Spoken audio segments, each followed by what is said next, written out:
Sa nakaraang episode nakita natin ang pagpapakita ni Master Tengen. Labis ang pagkagulat ng mga ito sa kanilang nasasaksihan. Tinanong ni Yuki kung bakit isinara ni Tengen ang Tombs of the Star Corridor. Paliwanag nito na natatakot siya na maaaring kasamahan ni Yuki si Kenjaku dahil hindi niya kayang basahin ang puso ng mga tao. Nagtaka si Yuki kung sino si Kenjaku. Wika ni Tengen na siya ang sorcerer na naninirahan sa katawan ni Geto. Pero biglang sumingit sa kanila si Yuji na bakit ganto ang itsura ni Master Tengen. Sagot naman nito na kahit siya ay isang immortal, hindi pa din niya nagawang labanan ang pagtanda at pagkalipas ng 500 taon ay naging ganto na ang itsura niya. Dagdag pa niya ang pagkabigo na sumanib siya sa Star Plasma Vessel na si Rico ay nagdulot sa kanya ng mabilis na pagtanda at ganon din ang paghina ng kanyang kaisipan. Pero bago tayo magpatuloy mga bro, 20 likes ang goal natin sa video na ito. Isang like nyo lang ang kailangan ko. Paabutin nyo ng 20 likes ang video na ito at ilalabas ko na din agad yung episode 4. Kayo na lang ang hinihintay ko. Subscribe na din kayo sa iba pa natin channel. Libre lang ang content natin, kaya hinihingi ko ang suporta nyo. Sumingit na din si Megumi at sinabi na nagpunta sila dito para tanungin kung ano ang totoong layunin ni Kenjaku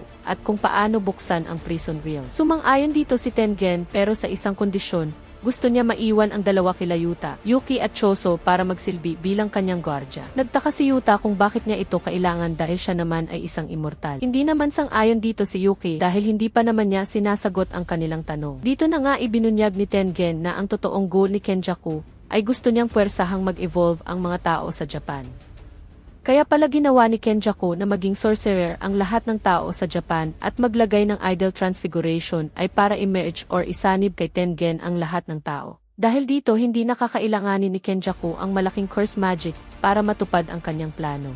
Hindi naman makapaniwala si Yuji na posible ito, dagdag pa ni Megumi na ang pwede lang dapat sumanib kay Tengen ay ang plasma vessel. Paliwanag ni Tengen na makalipas ang 11 years siya ay nag-evolve, kaya hindi na imposible na sumanib sa kanya ang mga taong hindi naman plasma vessel. Wika ni Tengen na hindi siya ang nakikita nila ngayon at ang kanyang kaluluwa ay pinapalibutan silang lahat. Ang mga taong sumasanib sa kanya ay nagiging panibagong nilalang na mas malakas pa sa mga sorcerer. Ang mga bagong nilalang na ito ay parehong narito at wala dito. Dahil siya ay nagtataglay ng barrier technique kaya napapanatili niya na siya ang may control. Pero kung ang lahat ng tao ay mag-evolve, kahit isa lang sa mga ito ay mawalan ng control, ay sapat na para wasakin ang buong mundo. Tinanong ni Yuji kung bakit ito gustong mangyari ni Kenjaku. Sagot naman ni Master Tengen na hindi niya alam dahil hindi niya kaya basahin ang puso ng tao. Tanong naman ni Maki na bakit hindi na lang siya tumanggi na makipagsanib. Dito ipinaliwanag ni Tengen ang pinakamalaking problema dahil nag-evolve siya. Siya ay isa ng curse spirit kesa tao at siya ay magiging target ng mga curse spirit manipulator katulad ni Geto. Labis na gumulat ang revelasyon na ito sa lahat. Ito ang rason kung bakit niya isinara ang Tombs of the Star Corridor. Dahil sa pigil ni Kenjaku na makipagsanib siya sa Star Plasma Vessel, napilitan siyang mag-evolve. At balak siya nito ngayong kontrolin gamit ang curse manipulation. Napagalaman niya na si Kenjaku ay 1,000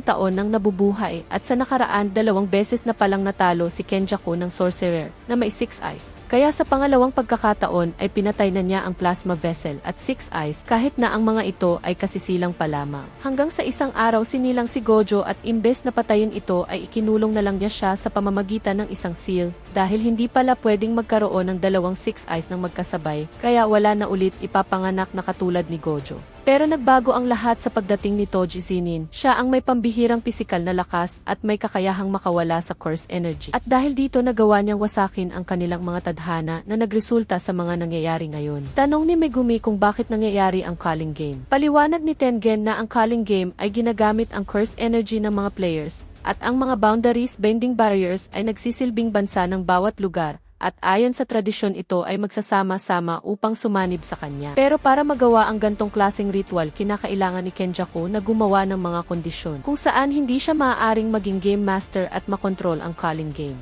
Pero hindi din ito pabor sa kanila dahil kahit mapatay nila si Kenjaku ang Calling Game ay hindi hihinto. Magpapatuloy ito hanggang ang lahat ng mga player ay mamatay o lahat ng players ay tumanggi na makipagpatayan. Batid ni Yuta na wala na silang ibang magagawa kundi ang sumali sa Calling Game at magdagdag ng rule kung saan papaalisin nila ang lahat ng tao na ayaw na maglaro. Nagsalita na dito si Master Tengen at sinabi na magdesisyon na sila kung sino ang maiiwan dito. Agad na sumagot si Choso at Yuki na sila na ang maiiwan. Nagpapasalamat si Tengen sa mga ito at may kinuhang bagay sa isang portal. Ito ay isang kahon, ang back gate ng prison realm. Pero para mabuksan nila ang gate, kinakailangan nila ang inverted spear of heaven na kayang magpawala ng curse technique o ang black rope na kayang mag-cancel ng curse technique effects. Gulat na gulat ang dalawa dahil winasak na ni Gojo ang mga iyon. Dagdag pa ni Yuta na nagpunta na din siya sa Africa para hanapin ang natitirang black rope. Ngunit wala nang natira nito. Pero wika ni Tengen na mayroon pang paraan dahil isa sa mga players ng Calling Game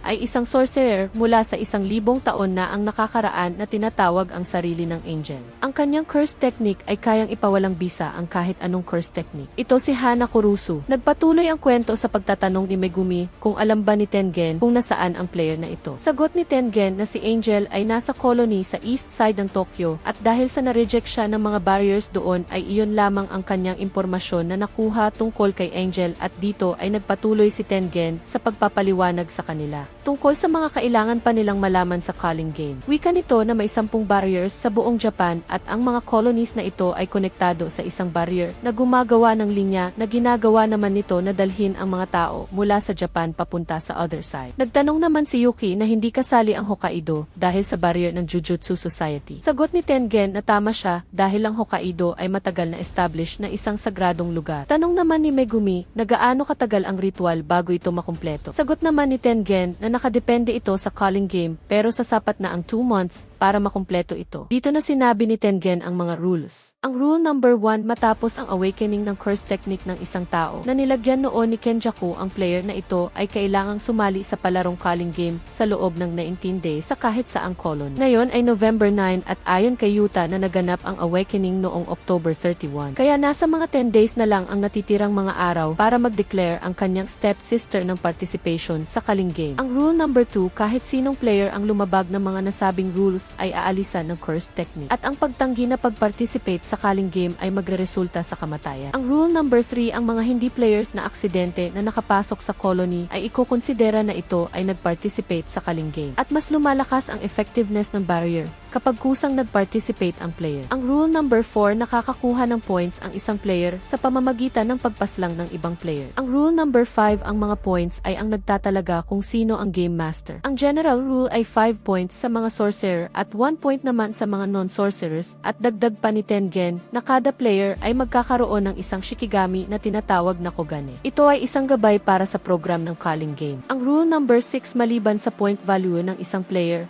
ay maaari niyang paabutin ng 100 points na kanyang naipon upang makipag-negotiate sa Game Master para magdagdag ng panibagong rule. Ang rule number 7 ay nagsasabing na alinsunod sa mga naunang rules ay kailangan tanggapin ng Game Master ang mga gusto ipadagdag na panibagong rules.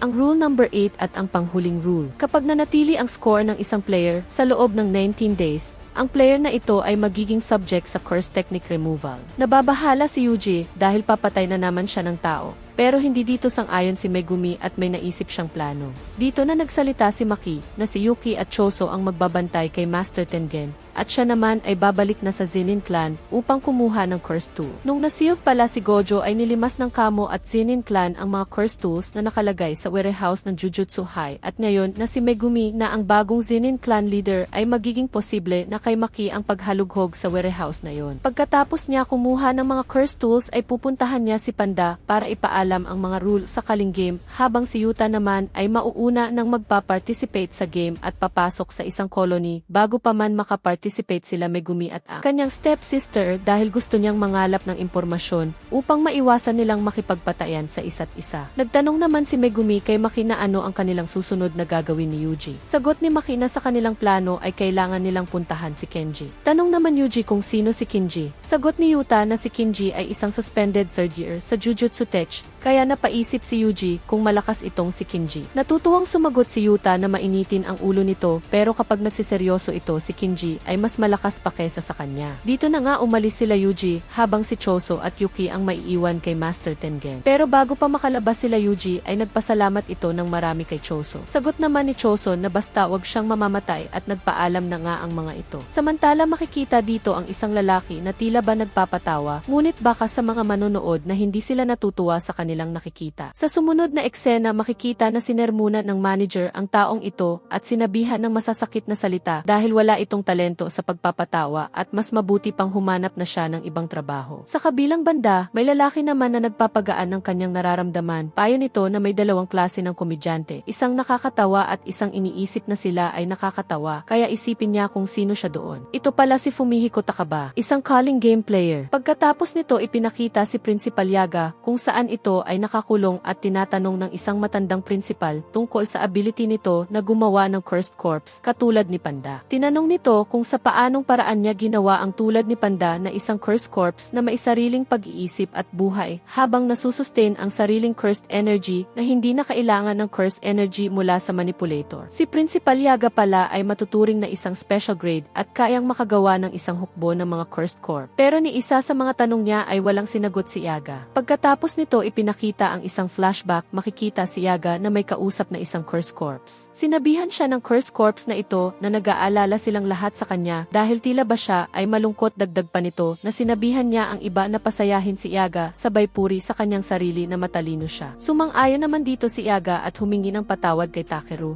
dahil hindi muna siya makakabalik dito. Tanong ni Takeru na kung mag-outing ba siya ulit. Oo ang sagot nito at sa pagkakataong ito ay isang mahabang outing. Pero dagdag nito na wag siya mag-alala dahil protektado sila ng barrier ni Tengen dito at magkikita naman ulit sila ng kanilang ina at kahit wala na siya dito ay sigurado magiging maayos lang siya. Pagkatapos nito ay nagpaalam na si Yaga sa kanyang mga cursed corpse. Bumalik ang kwento sa kasalukuyan, pinakawala ni Kusakabe si Panda na dinakip pala ng mga higher-ups. Nagtataka si Panda kung bakit tinulungan siya ni Kusakabe. Dito ibinunyag ni Kusakabe na malaki ang utang na loob niya kay Yaga kaya niya ito ginawa. Makikita dito ang pangyayari noong tinulungan ni Yaga sila Kusakabe. Naging depressed pala ang kapatid nito dahil namatay ang anak niya kaya lumapit si Kusakabe kay Yaga para humingi ng tulong. Ang mga cursed corpse ni Yaga ang mag-aalaga sa kapatid ni Kusakabe. Subalit nang makita ng kapatid ni Kusakabe si Takeru at bigla na bumuti sa kanyang pakiramdam dahil ang kanyang anak ay muling nabuhay na labis na nagpasaya sa babaeng ito. Dahil dito unti-unti bumalik sa katinuan ang kapatid ni Kusakabe. Lubos itong nagpapasalamat kay Yaga. Pagkatapos nito dito na ipinakita na sinalubong si Yaga sa daan ng isang sorcerer at tinanong kung lalaban ba siya ng walang dala-dalang kahit isang cursed corpse. Sagot ni Yaga na ang pakay niya dito ay makita ang kanyang anak. Ipinaalala ng sorcerer na siya ay may parusang death sentence at ang tanging makakapagligtas lang kay Yaga ay ang pagbibigay niya ng impormasyon tungkol sa paggawa ng cursed corpse ngayon na mismo. Pero labis na kinagulat ni Yaga ang paglabas ng isa pang principal na si Gakuganji.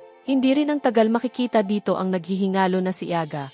Dito na biglang ibinahagi ni Yaga ang sekreto sa paggawa ng cursed corpse niya. Kinakailangan ng 3 high compatibility souls sa isang cursed corpse, pagkatapos ay kailangan ito bantayan maigi. Dahil dito lang sila magkakaroon ng sariling isip. Pagkalipas ng 3 buwan kaya na nitong masustain ang kanilang cursed energy ng mag-isa. Labis itong kinagulat ni Principal Gakuganji dahil bakit ngayon lang niya ito sinabi. Bakit hindi sinubukan ni Yaga na mabuhay? Sagot nito na ito ang iiwan niyang cursed para kay Principal Gaku. Dito na biglang dumating si Panda. Baka sa mukha nito ang labis na pagkagulat matapos makita si Yaga. Pero laking gulat ni Principal Gaku na hindi siya nito nilabanan. Paliwanag ni Panda na hindi siya katulad nilang mga tao, at batid niya na wala din silang hidwaan ni Yaga at sinusunod lamang ni Principal Gaku ang utos sa kanya mula sa itaas. Pero diin ni Panda na kahit na ganon, ang mga panda ay umiiyak din. At dito na nagtatapos ang Season 3 Episode 3 ng Jujutsu Kaisen Calling Game. Panoorin nyo na din ang Episode 5, ilalagay ko na yon sa ating channel. Huwag nyo kalimutan mag-like para maka-next episode agad tayo.